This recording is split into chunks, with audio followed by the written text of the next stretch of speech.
harte welkom op deze door de gemeente Renkum georganiseerde inloopavond over Airport Lelystad en de consequenties daarvan in de gemeente Renkum, andere gemeenten en misschien ook heel speciaal in het Renkums Beekdal.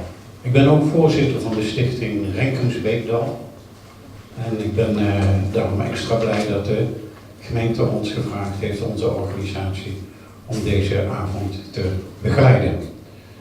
Waarom is deze avond?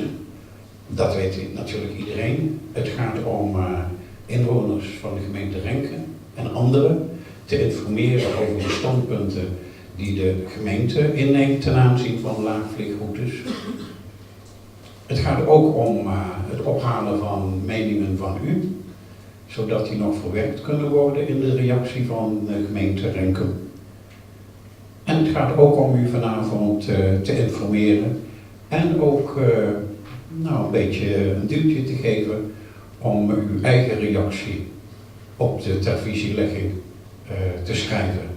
Allereerst, ook namens mij en de gemeente Renkum, hartelijk welkom dat u hier allemaal in zulke grote getalen aanwezig bent. Dat was voor ons, we hebben dit in vrij korte tijd georganiseerd, het was toch een beetje gissen. We dachten wel dat het onderwerp zou leven, maar als je het een week van tevoren aankondigt, komen mensen dan wel. Nou ja, ik ben blij dat u er bent. En ik ben ook blij dat het ongeveer past. Ik zie dat daar nog een paar mensen staan. Hiervoor zijn nog een paar stoelen. Dus mocht u zo meteen nog een plekje willen zoeken, dan kan dat. We zijn hier allemaal vanavond bijeen om onze reactie te geven op de plannen van het Rijk. De plannen van de minister.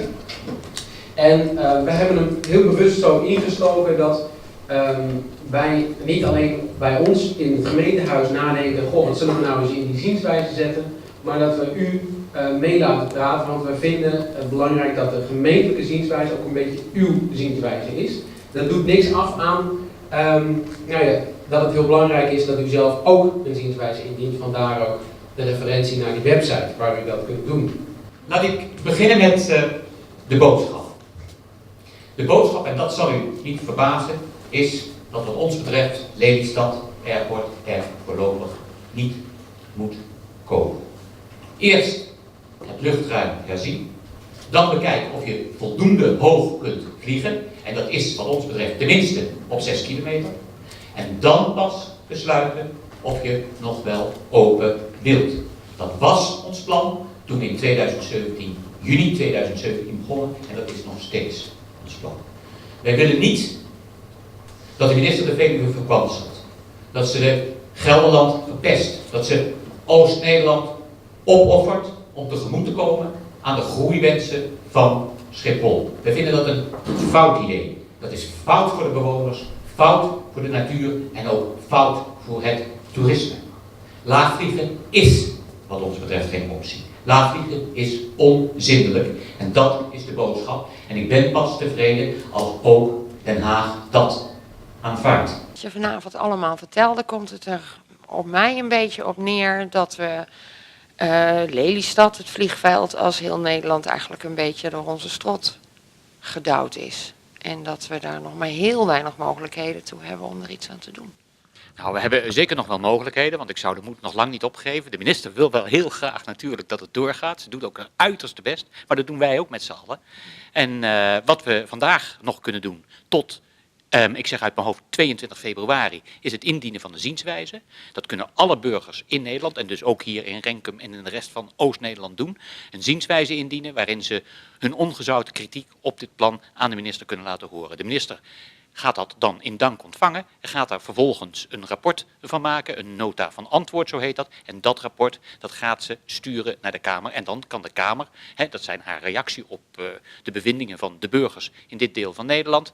En de Kamer gaat dan op basis van die nota van antwoord verder met haar afwegingen over het plan van de minister. Want het is op dit moment zo dat als de minister die nota van antwoord heeft geproduceerd, dan gaat ze naar de Kamer en dan gaat ze met de Kamer overleggen over dit plan. Ze gaat het uitleggen, probeert de Kamer te overtuigen. Dat doet ze in de Tweede Kamer en dat doet ze ook in de Eerste Kamer.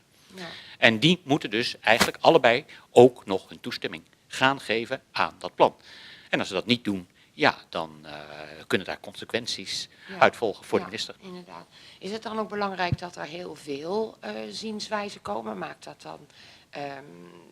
dat haar antwoord dan anders? Nou, ik denk dat de zienswijze, zeg maar vanuit de particulieren, al de inwoners van de Veluwe en in Oost-Nederland, dat heel belangrijk is dat het er veel zijn. Dat de minister echt begrijpt dat er heel veel mensen zijn die zich ontzettend ongerust maken over deze dwaze plannen. En dat we dat hier echt niet willen. Nee. Onafhankelijk van de vraag of dat nou wel of niet binnen de wettelijke grens is van de geluidsbelasting en al dat soort flauwekul. Het gaat natuurlijk eigenlijk over de hinder op de Veluwe. En als de mensen dat niet willen, dan moeten we dat laten horen. En dan hopen we dat de minister daar wat mee gaat doen. En als de minister er niks mee gaat doen, dan moeten we zelf het heft in handen nemen. En dan moeten we dat straks op 20 maart heel duidelijk laten horen. Ja. Is zo want we hebben het altijd graag over Nederland, het is een democratie en we kunnen allemaal meepraten. Nou, blijkt dat we dat voor Lelystad eigenlijk allemaal niet hebben kunnen doen. Is zo'n zienswijze indienen dan toch een manier om te zorgen dat die democratie er wel is? Nou, het helpt natuurlijk zeker. Hè. Het geluid kun je laten horen. Het had destijds eigenlijk al gemoeten in 2014, toen het eerste luchthavenbesluit in concept werd gepresenteerd. Dan hadden we de gelegenheid moeten hebben, maar toen wist helemaal nog niemand waar die vliegtuigen gingen vliegen. Dat luchthavenbesluit van toen, wat de Kamer toen heeft geaccordeerd, ja, daar hielden de vliegtuigen op bij het Veluwemeer. En dan kwamen ze hier Oost-Nederland binnen en iedereen dacht dat die vliegtuigen rechtstreeks omhoog zouden gaan, zoals normaal gesproken het geval is. Zoals je ook in Schiphol ziet en bij eigenlijk alle andere luchthavens. En dat was dus een hele nare verrassing, maar dat ontdekten we pas in 2017. Ja, en toen... En toen was het natuurlijk te laat om die zienswijze in te dienen. En toen is er zoveel ophef gekomen. En toen is ook gebleken, we hebben het allemaal kunnen lezen in de krant, dat de milieueffectrapportages, dus een soort van inventarisatie van de milieuproblemen van die vliegtuigen, dat rapport eigenlijk niet in orde was. Dat er fouten werden gemaakt en dat het dus eigenlijk over moest. Nou, dat duurde heel lang voordat de minister dat toegaf. Want dat heeft ze ongeveer een half jaar, 3/4 jaar over gedaan voordat ze uiteindelijk wilde accepteren dat het inderdaad gewoon hartstikke fout was. Dat heeft ze nou over moeten doen en vandaar dat er nu een nieuw besluit ligt, althans een aanpassing van het oude besluit met een daarbij behorende MER. Ja, en daar kunnen we onze zienswijze dan weer opnieuw over indienen. Ja. En wat is nou eigenlijk de reden dat een vliegtuig vanaf Lelystad niet meteen naar die 6 kilometer hoogte kan gaan? Ja, het grote probleem, zoals de minister eigenlijk altijd heeft gezegd, is dat eigenlijk er geen ruimte is in het luchtruim. En hoe komt dat nou? Dat komt omdat er heel veel vliegverkeer is van en naar Schiphol. En de minister heeft gezegd, ja, daar kun je maar niet zomaar tussendoor stijgen, want dan vliegen die vliegtuigen tegen elkaar. Dus wat je moet doen, je moet daar heel lang onder blijven, zover dat je eigenlijk uit dat het verkeer van Schiphol eigenlijk al zijn route en zijn klimming al heeft gerealiseerd. Dan vlieg je heel lang laag in Nederland en dan als je bij de grens bent, kun je verder omhoog en dan zit je niet in de weg van het Schipholverkeer. Ja. En dat heeft heel erg te maken natuurlijk met de manier waarop het hele luchtruim is georganiseerd. En daar is dus veel kritiek op geweest. En toen heeft de minister gezegd, ja, misschien hebben jullie toch wel gelijk. We praten er al 10 jaar over. Maar laten we dan nu eindelijk maar eens de gelegenheid aangrijpen om dat luchtruim te herzien. En dan gaan we kijken of het allemaal niet veel beter kan. Ja. Maar wij hebben daar dus geen enkel vertrouwen in. Nee, dat wat gaat opleveren. Want stel dat deze laagvliegroutes er komen. Ja. We zijn hier een airborne gemeente. En in september, maar ook in mei tijdens de bevrijdingsfeesten in Wageningen, komen er natuurlijk oude Tweede Wereldoorlog vliegtuigen over. Er komen Dakota's, er springen parachutisten af. Kan dat allemaal nog met zo'n laagvliegroute? Nou, ik denk dat er eigenlijk altijd wel een aanpassing gemaakt zal kunnen worden in bijzondere omstandigheden. Dat doen we zelfs ook op Schiphol. Als er iets bijzonders is, kan eigenlijk altijd alles. Dus ik denk ook in dit soort situaties dat we daar ons niet zoveel zorgen over hoeven maken. En ook niet over het lawaai van die Dakota's. Daar zou ik me ook niet druk om maken. Dat is maar incidenteel. Maar er zijn natuurlijk mensen die daar wat op tegen hebben. Maar bij de meeste mensen, als ze zo'n Dakota horen, dat vinden we hier prachtig. In een airborne gemeente natuurlijk. Ja.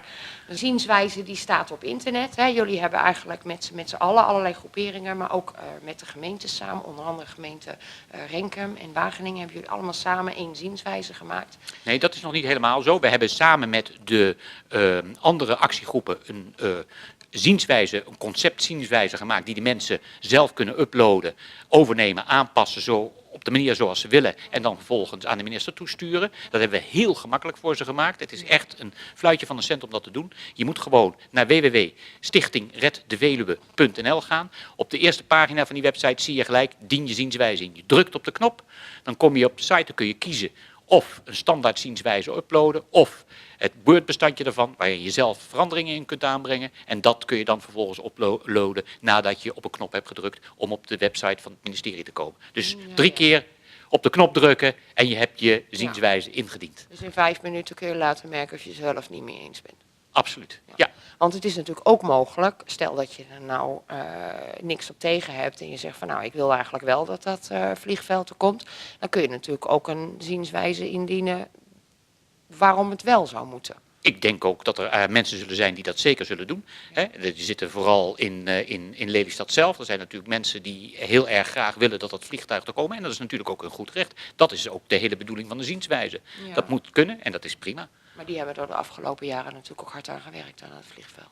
Die hebben er hard aan gewerkt. En er zijn tenminste, ik weet niet of dat dezelfde mensen zijn, maar er zijn mensen die hard hebben gewerkt aan het vliegveld. En er zijn mensen die heel erg fijn vinden dat dat vliegveld er gaat komen. Die zijn er natuurlijk ook. Maar wij vinden het geen goed idee. Nee, Ja. duidelijk. Ja. Oké, dank u wel. Graag gedaan.